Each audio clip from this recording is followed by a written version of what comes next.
কথার মতো কথা হলো কি, সামনে গেল রোজা, তাই ভাবতেছি শয়তান হলো শালি বিশালি আমাদের এই কয়েকটা মাস দাঁড়াইছে, তাই আল্লাহর পথে 30 দিন আসি আমরা সবাই।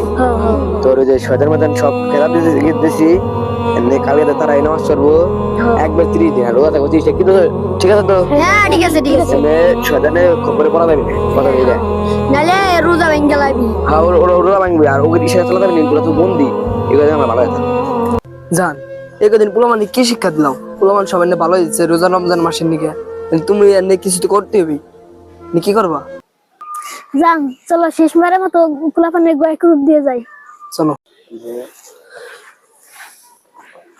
বন্ধু তোর এত বড় স্বার্থ বড় পারলি, এই 11টা মাস তো ছিলাম থাকছি, এই যে এর কাছে ডাব খাইছিস, ওর কাছে করছি, সবসময় তো হাতে থাকছি, এমনি তোরা যদি এই যে একটা মাস রোজার একটা মাস তোরা যদি আমাকে ভুলে যাস তাহলে কেমন হলো?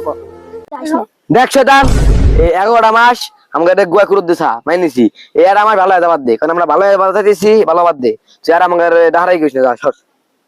বন্ধু তোরা এত বড় স্বার্থ বড় পারলি, তোরা এই যে এই যে অকাম কুয়াম করে বেয়াছিস, এর কাছে ডাব খাইছিস, ওর কাছে ডাব খাইছিস, সবচেয়ে সময় তোমার আমি থাকছি, আর তোরা এমন সময় কম পারলি এরকম কাম বন্ধু বলিস না। কি বলে শেষ আমাকে 11 মাস একটা মাসে গুদ মারা দেওয়া শেষ হও, হ্যাঁ কি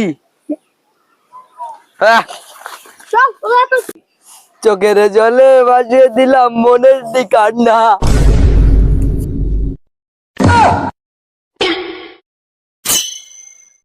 Bruh.